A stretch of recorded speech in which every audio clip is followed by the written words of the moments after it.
because there's still waves, and there's like the boat comes up and just slams down. We were seconds, I'm not joking, seconds away from writing off the boat.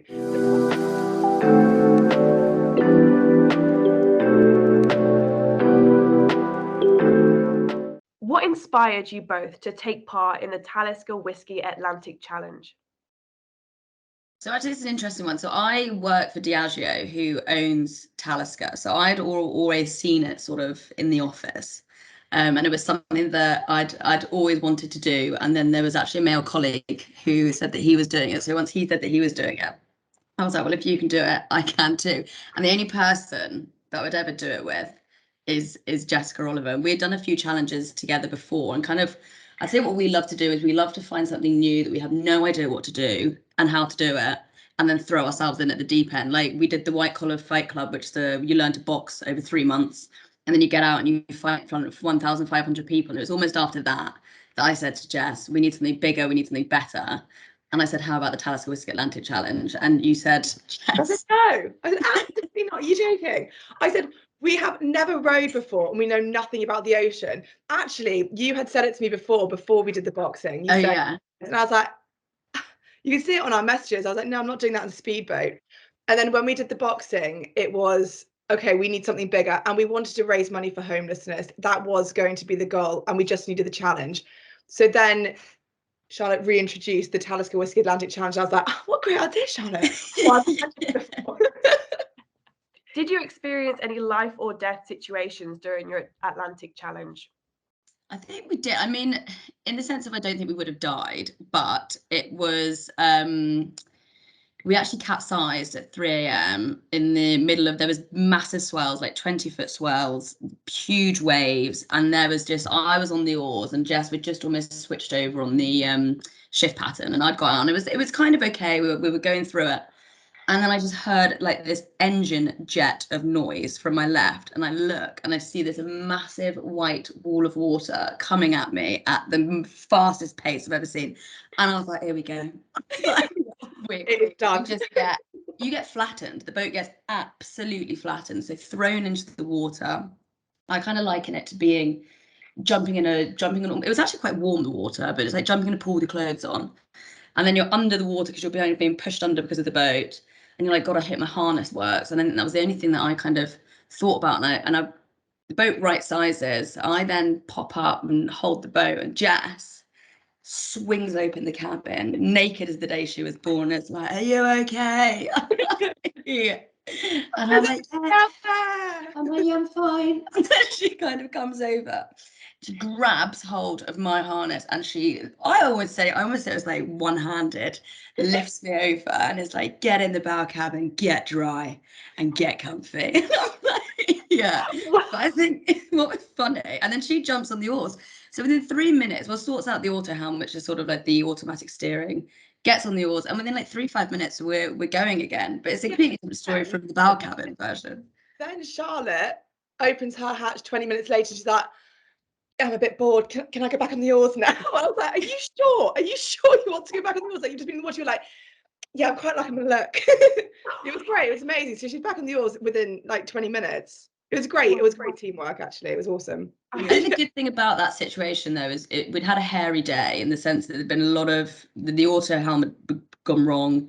You sometimes get waves that instead of going straight across you, so you capsize, it comes from diagonal, so then you get pinned against the back of the boat. Yeah. And because we were like, well, the situation and the conditions that we're in at the moment, we absolutely feel that there is a potential to capsize. We were like, right, well, what do we do if we do capsize? And I think we spoke it to death about kind of who would do what would the situation be. So then when it happened, it was almost like military operation. Let's go. Yeah. I tell you what, there was another moment as well, because we had mentally prepared for a capsize, and you go into the race mentally preparing for a capsize, although we were the only boat to capsize within our race because attention seekers. But one thing that happened to us, which hasn't happened to anyone in the history of the race, is we had a mid-Atlantic collision. We actually collided with another vessel. Now, we are a tiny ocean rowing boat, so us hitting another boat is not funny. So we obviously rowed backwards, and Charlotte, you had eaten a dodgy breakfast. Yeah.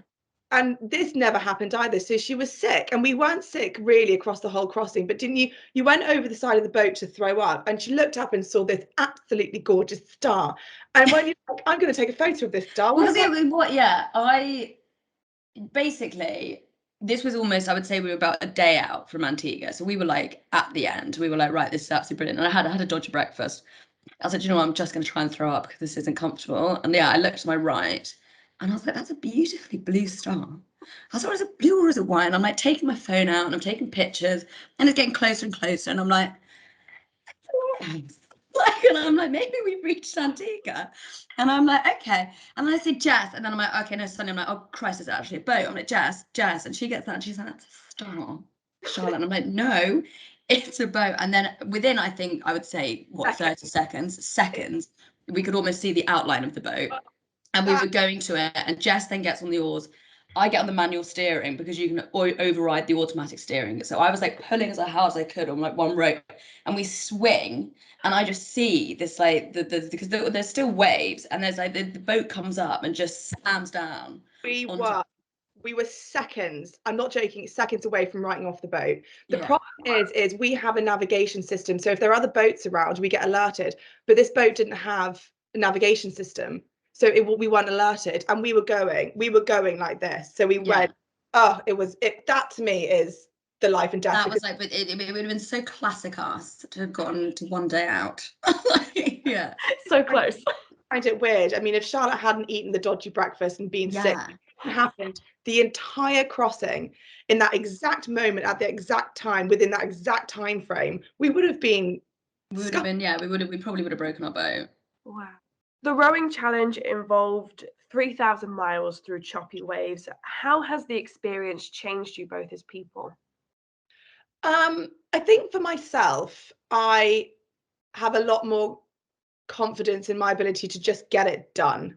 And when we were on the row, when we were in the oars, we didn't have any other choice. We had no option. It was a case of getting it done. So now I'm back in the real world. It's focusing my efforts and my energy on one task or two tasks, as opposed to trying to get 10 million things done at once and doing nothing properly. I think that's one thing that we found. It's like, gosh, look how much we're achieving when we don't have any external distractions. So it's really trying to focus on prioritizing projects or tasks, getting them done, focusing on one thing and then moving on to the next one, as opposed to trying to kind of juggle everything, which I have a tendency of doing before.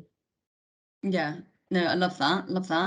I think for me there was one, I went into the row thinking that, so I moved around a lot as a child. I kind of went to 9 different schools and I was always running away type thing. I think the row for me, I was like, right, this is going to lead to something absolutely massive, and then I can drop everything and I can run away again, because that's what I love to do. Start again. But kind of on the row itself, one of the biggest learnings that I had, I was thinking about the foundation of what I'd built, kind of where I am in London, and all the friends and the family and the colleagues that I have, and I was like, they're actually really strong relationships. So what are you doing wanting to run away? Like, your actual focus should be on the foundation that you have now, instead of trying using all your energy to go and build another foundation. And then again, going back to that kind of like small growths, and it's like, at some point, putting all these small things in together, you're then going to have the house. I know that's a metaphor, but do you know what I mean? It's like, so that to me was actually the biggest thing that came back. It's like nurturing the relationships that I have already and nurturing the foundation that I have already, instead of just wanting to run away. I think it's easier to run away.